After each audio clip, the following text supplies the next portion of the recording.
हरिओम, जय श्री राम। स्वागत है आप सभी का हमारे YouTube चैनल हमारे माइंड थॉट्स नेचर के समीप में।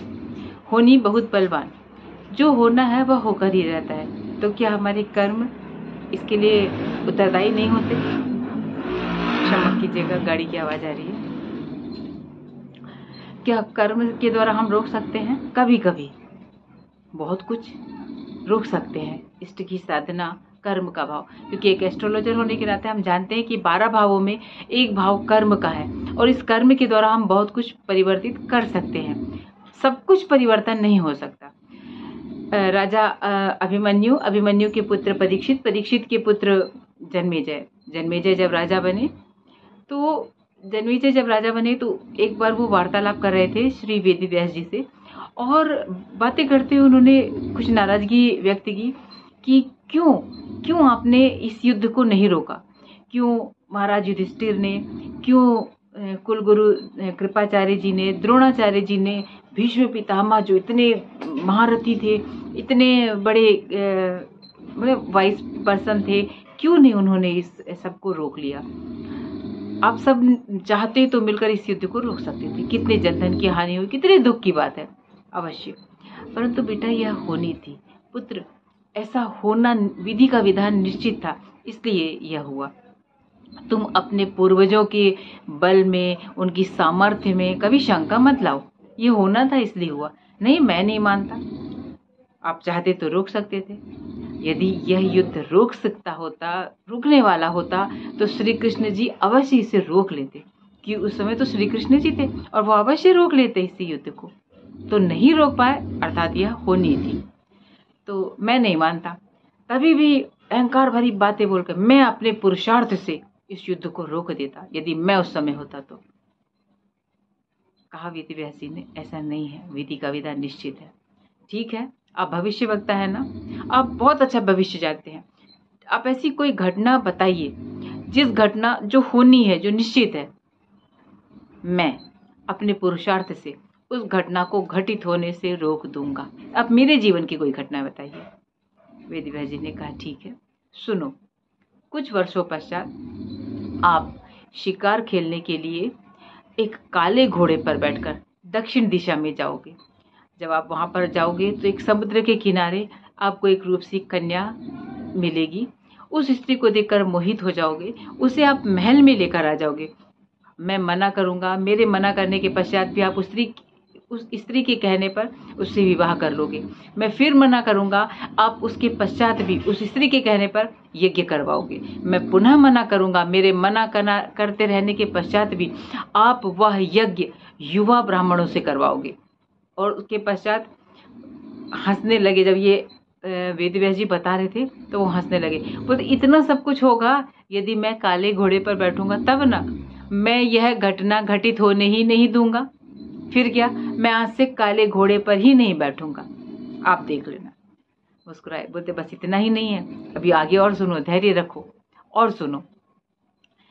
जब आप यज्ञ करवाओगे, युवा ब्राह्मणों से यज्ञ करवाओगे, उसके पश्चात कुछ ऐसी घटनाएं घटित होगी उस यज्ञ में कि आपकी वही रानी उन युवा ब्राह्मणों को दंड देने कहेगी, आप प्राण दंड दोगे और ब्रह्म हत्या का पाप आपको लगेगा। उस ब्रह्म हत्या के पाप से आप कुष्ठ रोगी हो जाओगे और वह कुष्ठ रोग आपके अंत का कारण बनेगा। आपकी मृत्यु उसी से निश्चित है। थोड़ा सा सहमा, परंतु बोला, ठीक है, मैं इसको रोक के दिखाऊंगा।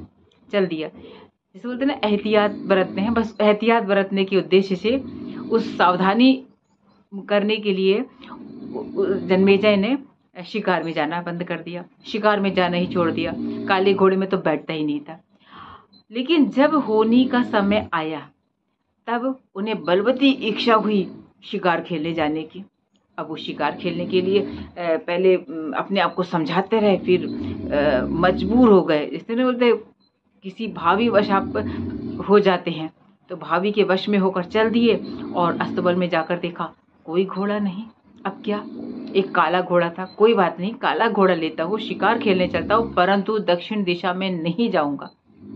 दक्षिण दिशा में वह घोड़ा अनियंत्रित होकर स्वयं दक्षिण दिशा की ओर भाग गया। अब वहां पर सुंदर कन्या मिली, उस स्त्री को देखकर मोहित भी हुए। इसे महल में ले चलता हूँ, परंतु इससे विवाह नहीं करूंगा।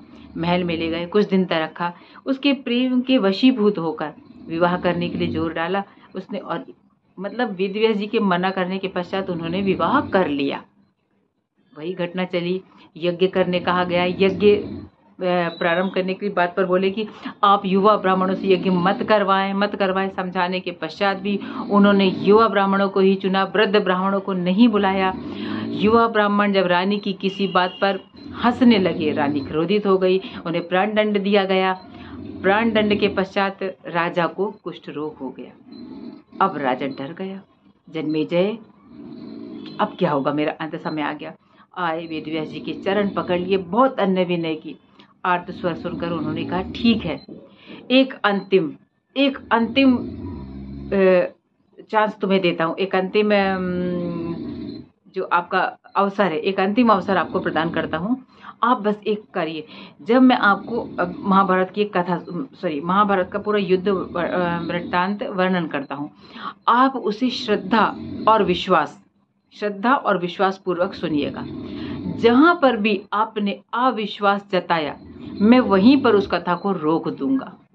यह जो कथा है, जितनी श्रद्धा के साथ और जितने विश्वास के साथ आप सुनेंगे, आपका कुष्ठ रोग चला जाएगा।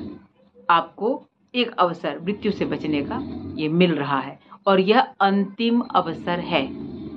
उन्होंने कहा ठीक है। डरे हुए थे कि हाँ ठीक है, हम सुनते हैं। कथा प्रारंभ हुई, महाभारत की कथा चल रही है। इन्होंने बड़ी श्रद्धा, बड़ी भक्ति, बड़ी विश्वास पूर्वक पूरी कथा सुनी।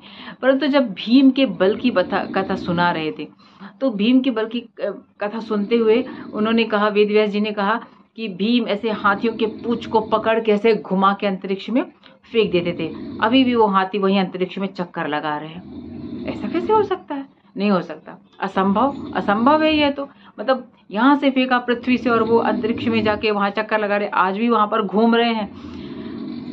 अब वेदव्यास जी ने कथा रोक दी। आपने अविश्वास किया, अपनी मंत्र शक्तियों के द्वारा ऊपर से उन्होंने हाथियों को नीचे गिरा, मंत्र शक्ति का प्रयोग किया, हाथी नीचे गिरने लगे।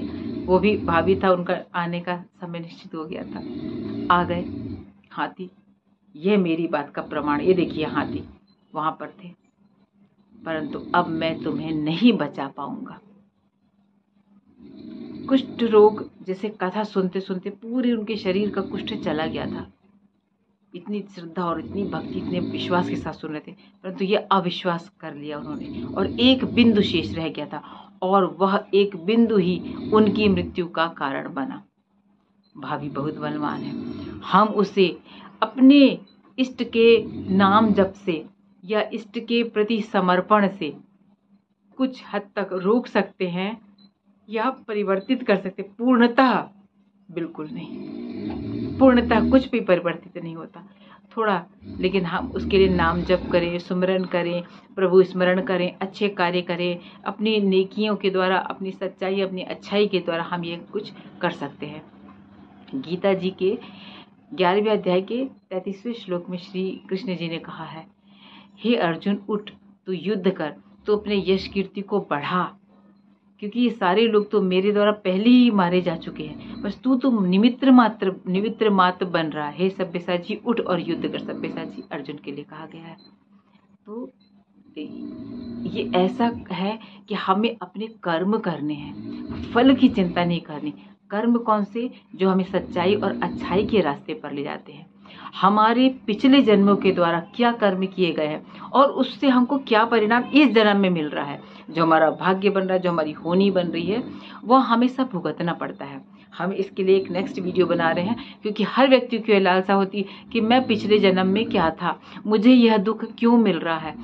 हालांकि पास्ट लाइफ रिग्रेशन के द्वारा यह सब कुछ जाना जा सकता है, अपनी पिछली जीवन को आप जान सकते हैं, परंतु वो थोड़ा सा जैसे कोई सब लोग नहीं करवा पाते, कुछ से पैसे वैसे भी लगते हैं उसमें। तो आप अपने अंदर के लक्षणों के द्वारा, कुंडली भी नहीं देख सकते तो किस भाव में क्या है उसके लक्षण कुछ होंगे, उन लक्षणों के द्वारा आपको किस क्षेत्र में वह कर्म प्रभावित कर रहा है। क्योंकि आप देह बाद में धारण करते हैं, आपका भाग्य पहले निर्मित हो जाता है। क्यों? क्योंकि हम इस जन्म में जो कर्म कर रहे हैं ना, वो हमारा पूरा भाग्य बन जाता है और वह भाग्य हमारा निर्मित है, हमारे बस हमको देह धारण इस देह को छोड़कर 40 लगभग, जब हम इस देह में 40 वर्ष की अवस्था में होते, उस अवस्था तक लगभग हमारा अगला जीवन तय हो चुका होता है, निश्चित हो चुका होता है। तो क्या अच्छाई पर चले, सच्चाई पर चले, अच्छे कार्य करें, प्रभु स्मरण करें और जय श्री कृष्णा। सबके लिए सुखद जीवन की कामना करें। सर्वे भवन्तु सुखिनः, सर्वे सन्तु निरामया, सर्वे भद्राणि पश्यन्तु माँ कश्चित् दुःख भवात्। किसी को कोई किसी भी प्रकार का दुख ना हो और हमारी भारत माता की सदैव सदैव जय हो। जय हिंद।